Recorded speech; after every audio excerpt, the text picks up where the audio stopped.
Good evening and welcome to ThaiPBS World.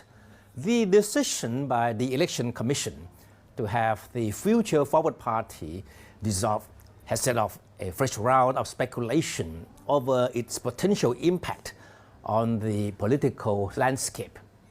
The worst-case scenario, which many believe to be the most likely scenario, sees the Constitutional Court endorses the ruling by the Commission, ending the short but eventful journey of the party.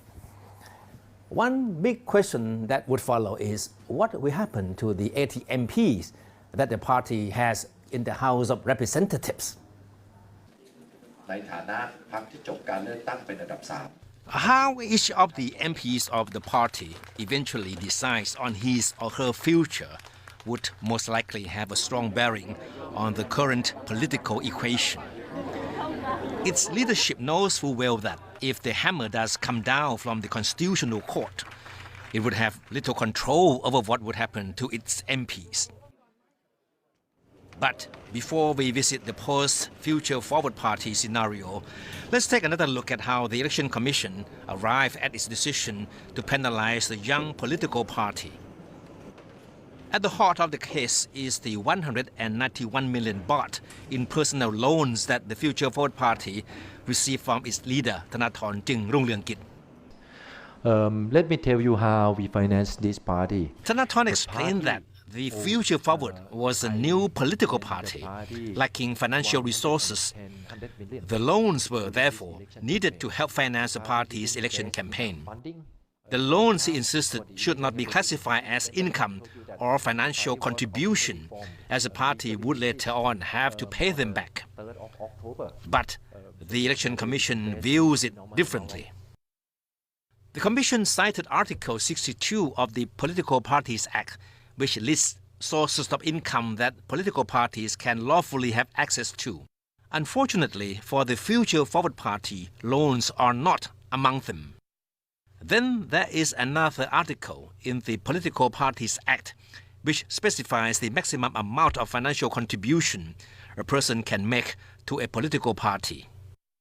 The Election Commission insists that since Thanathorn's loan to the party are considered to be a financial contribution, they are obviously in violation of the law which limits a person's contribution to a political party to 10 million baht a year.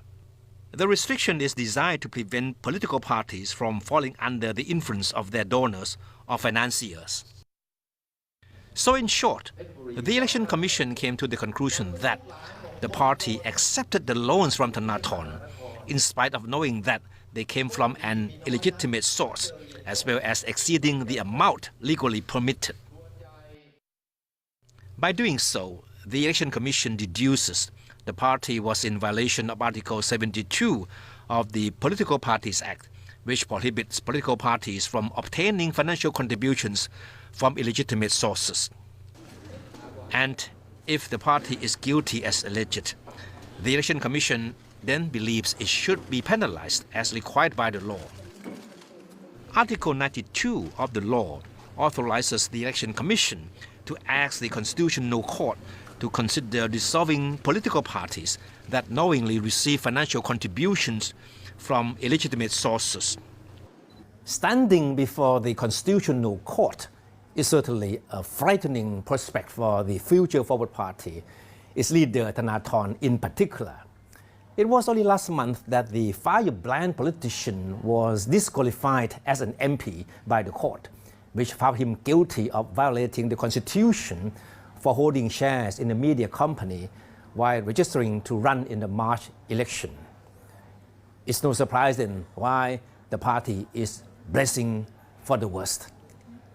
Piyabut Sangkranokun, Secretary General of the party on Wednesday, immediately rejected the Election Commission's ruling, describing it as politically motivated.